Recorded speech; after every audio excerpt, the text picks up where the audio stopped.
So how could you buy a business with no money down? Now, COVID has certainly not been favorable for a lot of small business owners. We have come to learn what businesses are more resilient during these circumstances. Now, for the more fortunate business owners who have weathered the storm, we shouldn't be taking this for granted, and instead we should be doing everything we can to maximize the productivity of these businesses.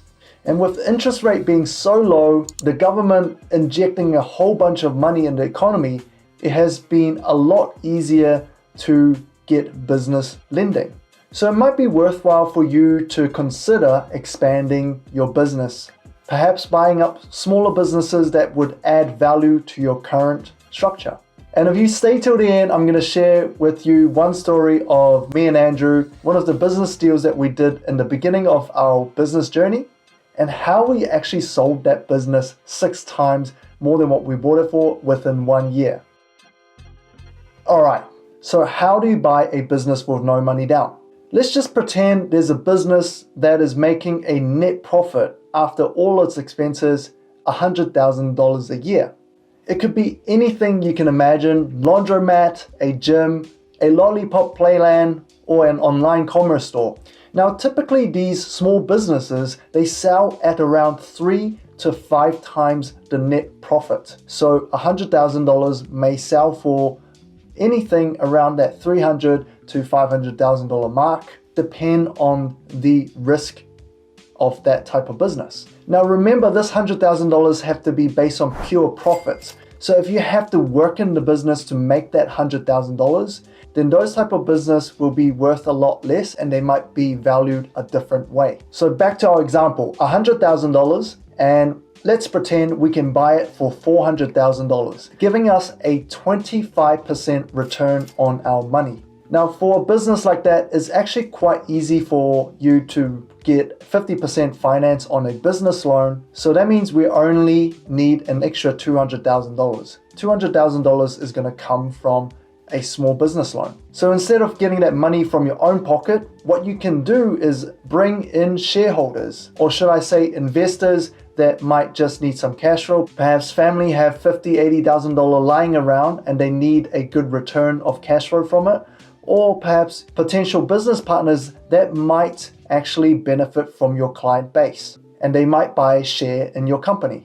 And so for these silent investors, they don't actually get a say in the company. They get instead a preferred return, meaning you would pay them before you pay yourself. So their risk is a lot lower, and therefore you can sell the shares at a lower return, such as 15 to 20%. You'll be able to raise the $200,000 and still keep more than 50% shares of the new company. And so now you have effectively funded the business $200,000 from business loans, $200,000 from investors, effectively buying a business with no money down. And as promised, one of the first businesses that Andrew and I have bought was when we first started the mortgage business. We decided to buy a small insurance book of clients to service because we thought it would be complementary to our mortgage business, and that cost us $17,000. So over the course of 1 year, we were growing the mortgage business and the insurance business, but we found ourselves in a place where we weren't serving the insurance clients as much as we want to because we're just so focused on growing the mortgage business. So we decided to sell the insurance book to a much larger insurance brokerage that had similar values, and we knew they would look after the clients well. And to our surprise, that business sold for $100,000. So now I get to say I have sold a business 6 times more than what I bought it for, just as a fun fact. So if you learned something, please smash the like button for the YouTube algorithm. Maybe you're considering you want to buy a small business to increase your servicing capacity. Perhaps you are running a business and there are small books of clients that's going to add value to your current business.